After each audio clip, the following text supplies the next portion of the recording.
So I know what you're thinking. What is this set behind me that I'm using?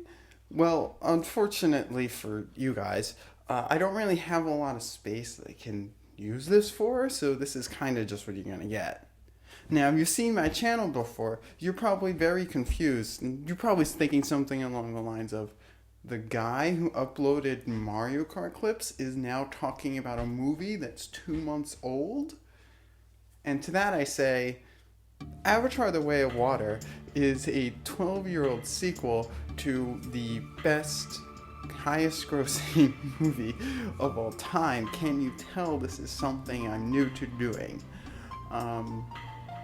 And I saw it a couple of days ago, and I like talking about movies, so here we are. So, first and foremost, I want to say, I want to talk about the original Avatar, as this is a sequel.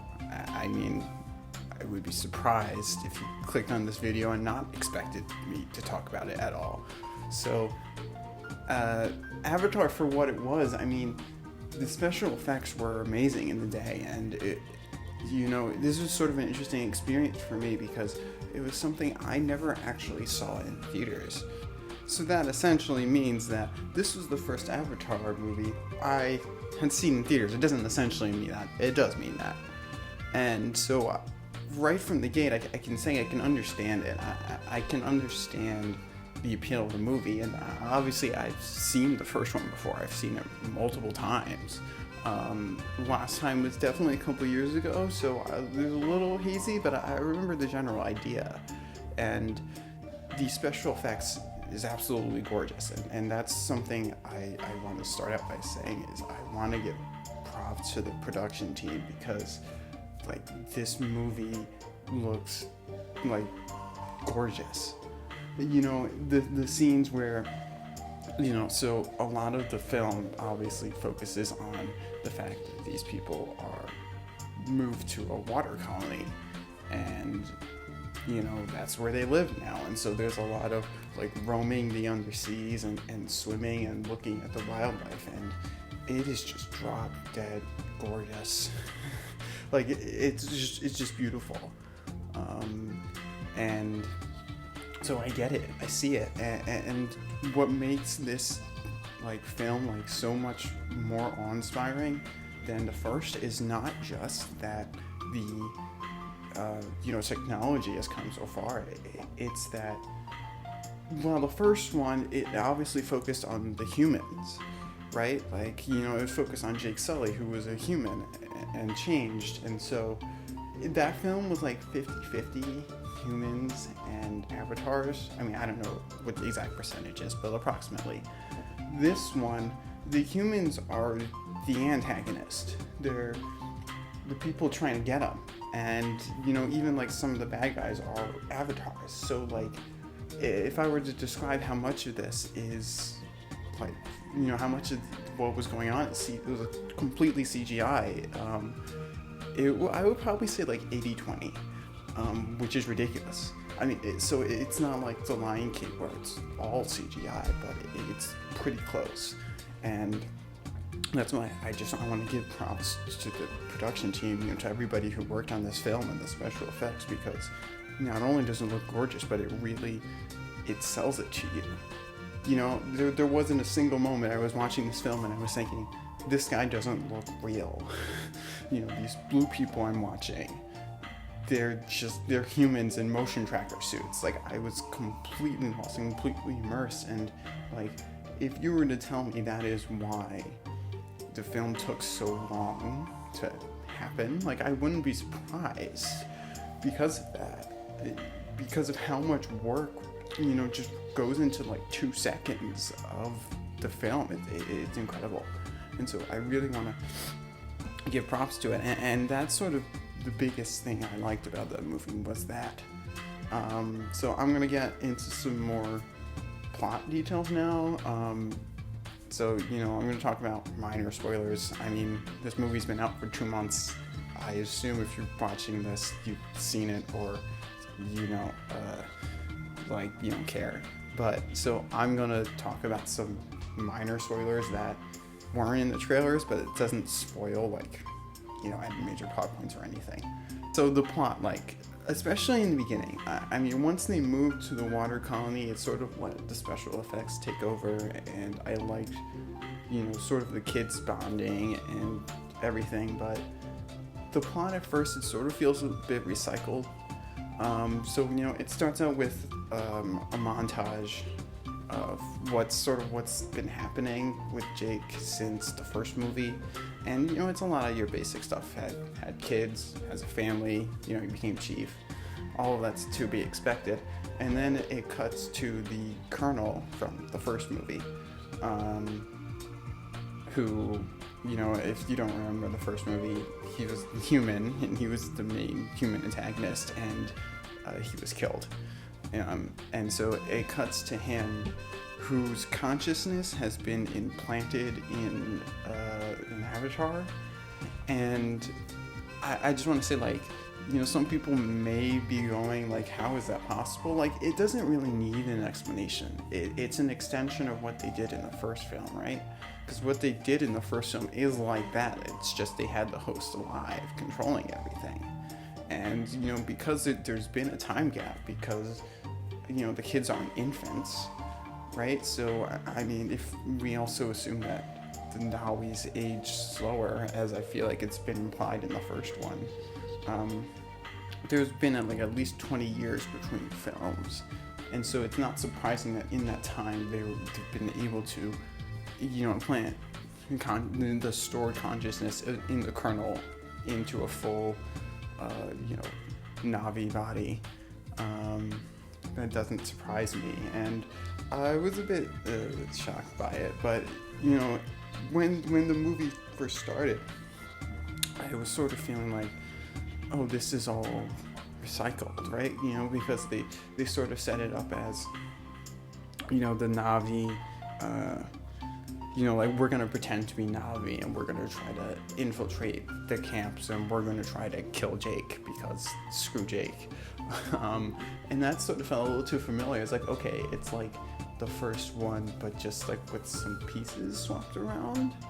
And I wasn't that big a fan of that. They even had a similar scene as the first, where the Colonel, in the Avatar body, like, trains the dragon. And so I wasn't that huge a fan of it, but like, luckily, and it was sort of like the first also, in that, like, it's sort of all about the humans tracking them down and everything like that, even though it was just in a new environment. So that sort of felt recycled a little bit. But it didn't really bother me so much, like, once they actually got to the water place. A lot of the stuff started fading away. But in the beginning, I was certainly thinking, like, okay, this is like what they're doing. Feels like Avatar 1.5, not like Avatar 2.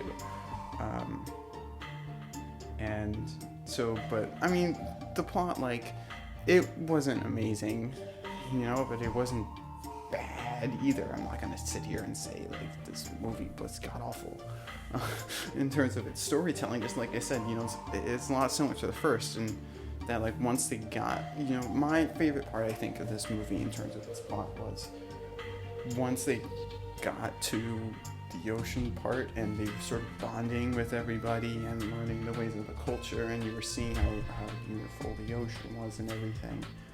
I think that was one of my favorite part. And because, like, in the plot in the background, you sort of have the Colonel and the other humans, like, trying to find Jake, because the Colonel is pissed that Jake killed the real Colonel, and he's a traitor and all that. And it was like, okay, like, I get it, like, you're searching for him, you'll find him in the climax. Go back to the cool whale thing. And by the way, that was something I meant to touch on in the beginning. I love that whale thing. That thing is beautiful. That thing is gorgeous. And I know I'm saying that a lot about the special effects, but that thing is really so pretty. I was, like, so sad and so upset, which I know is the point of the film. But when, so there's a scene where they're hunting, like, one of the whales, and the goal is, oh, Jake will know that we're hunting the whales and he'll come after us. And they killed one of them, and they killed one of them that just had a baby, and I was so upset when they killed him. They killed it. It was so sad. And again, it's the point of the film. And in that way, it did a good job, because here's this beautiful creature that humans just killed just so they can kill somebody else. Like, it's just sad. I also liked, I did like the designs of the new Navi.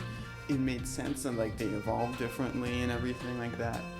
I enjoyed that too.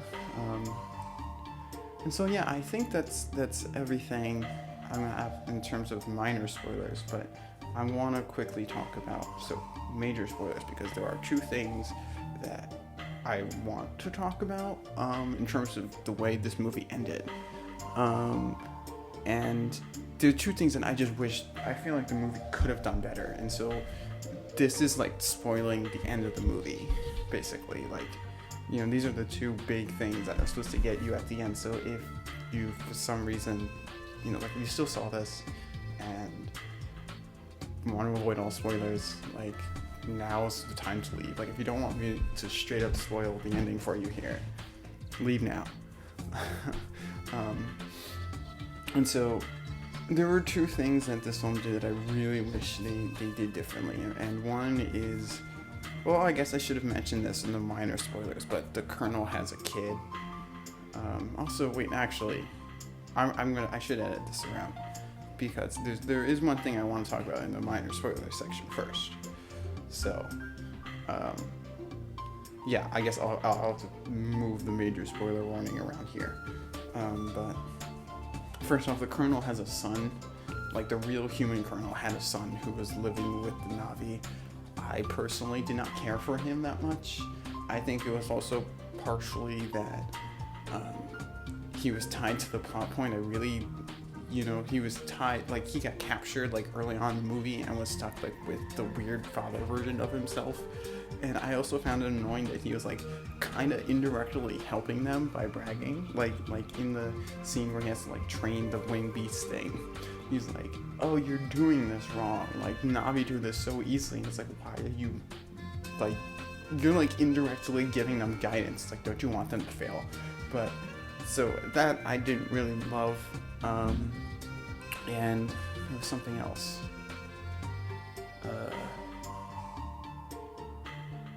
I don't remember. But since I've talked about him, I'll also mention the kids. I really liked the kids, actually.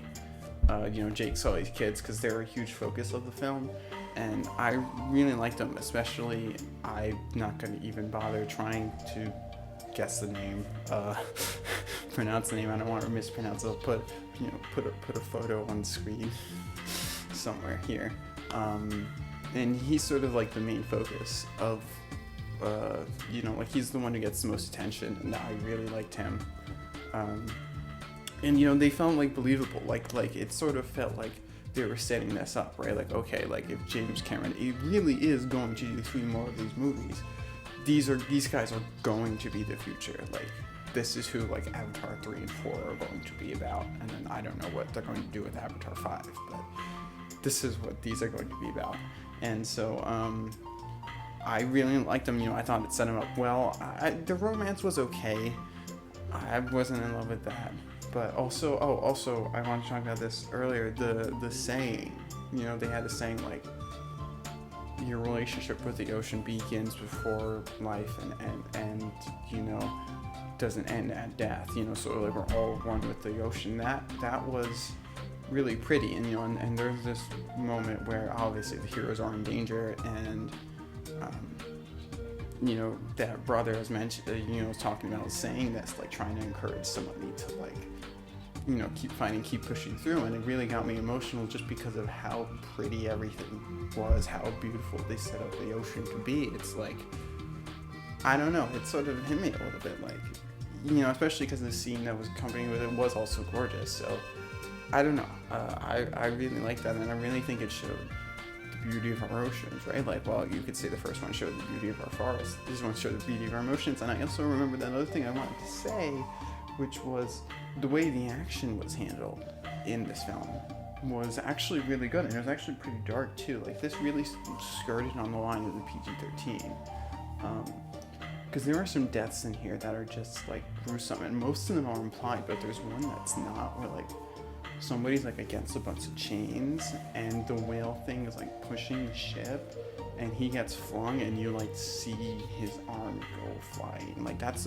easily the most gruesome death in the movie, but a lot of them is implied, right? Like, you know, this happens multiple times. They'll have the camera behind the person and then they'll show like an arrow going through into their body, and then it cuts away, but you see the arrow went in there and there's a limp body there.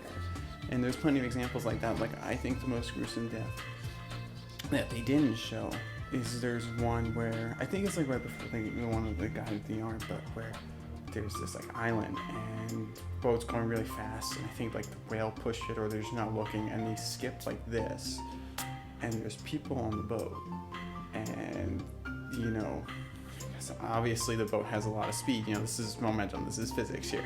The boat keeps going because it has a lot of speed. The people don't share that speed anymore because they're not on the boat, and but they still share some of it. And they, you know, they're behind the camera, right? So like if the camera's like this, like the boat keeps going and the people fall, and then the camera pans away so you don't see them land and you don't hear the splat.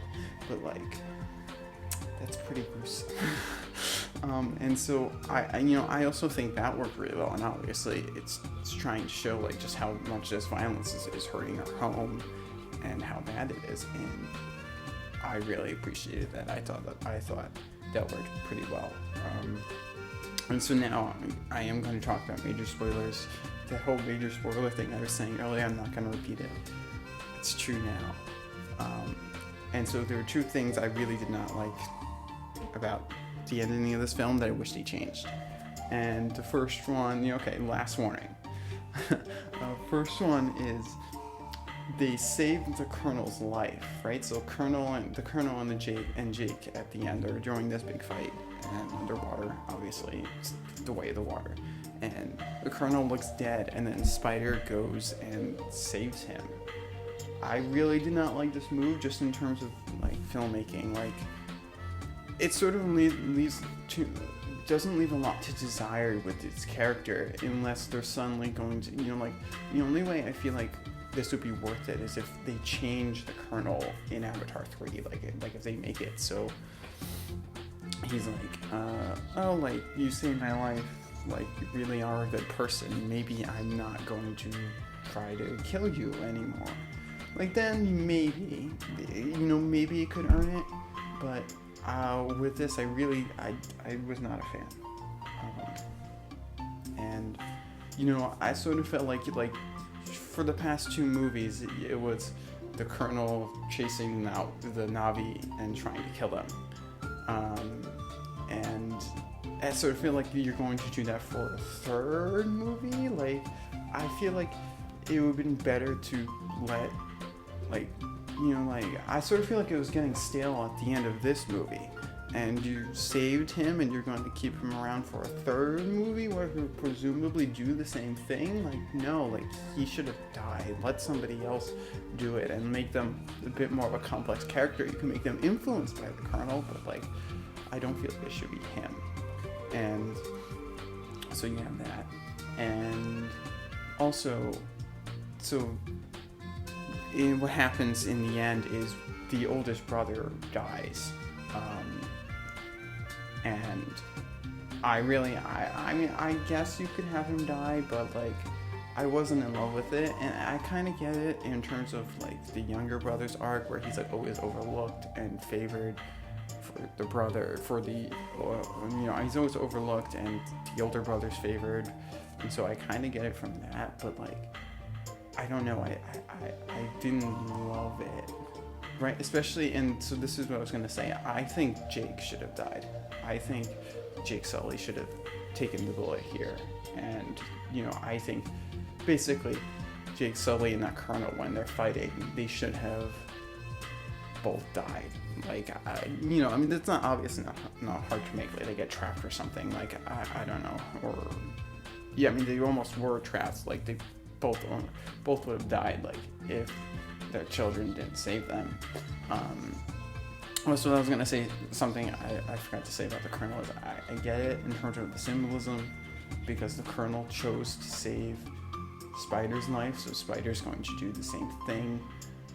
Because there's a scene where Colonel has the one of Jake's kids on his knife, and then out of pure desperation, Jake's wife grabs Spider and does the same thing, and so saying, if you kill our children, I'll kill yours, and so Colonel winds up having some empathy and saving his own kid, but I just don't think it worked.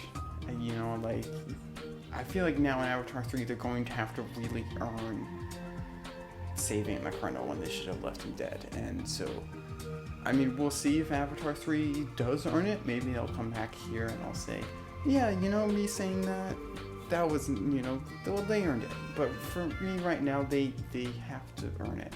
And I'm not convinced that they will. And with Jake,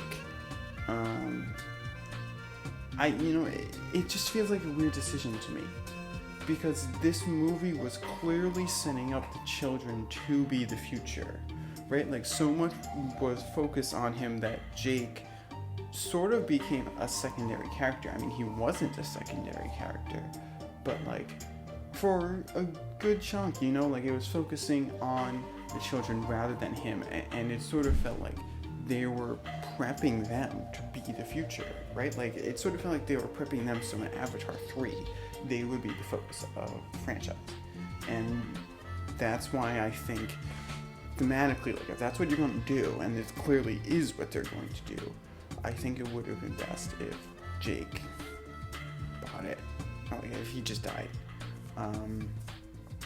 Because, it sort of feels like it would make more sense, right? Because Jake, as a character, is fading to the background, and these children are coming to the forefront. So rather than having Jake fade into the background, it feels like it'd be more efficient and easier to just remove him altogether.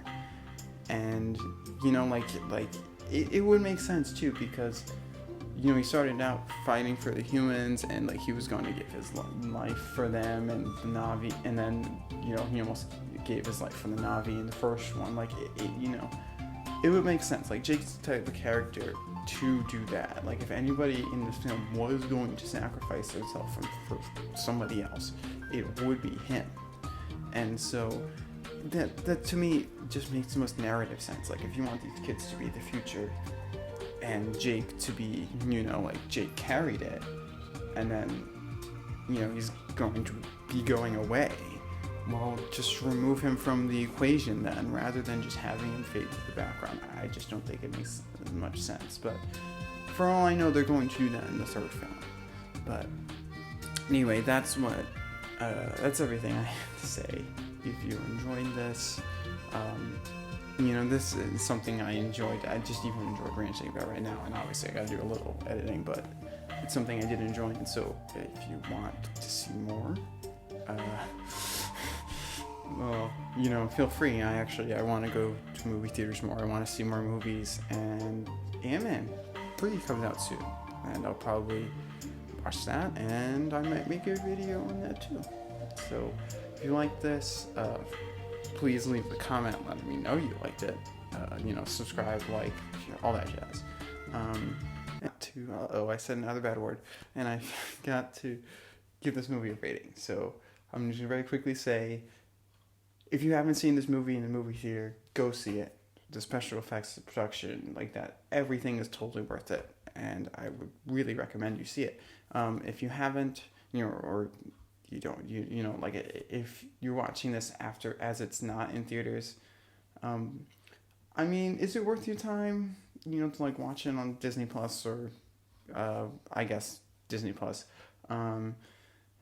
If you really like Avatar, yeah, if you have enough, if you have a sort of big TV that you can kind of capture it, even the magic, then yeah. But otherwise, I wouldn't, put it on the top of your list. I wouldn't say don't watch it, but, watch other stuff first. Okay. Now I can actually call this a review. All right. Bye.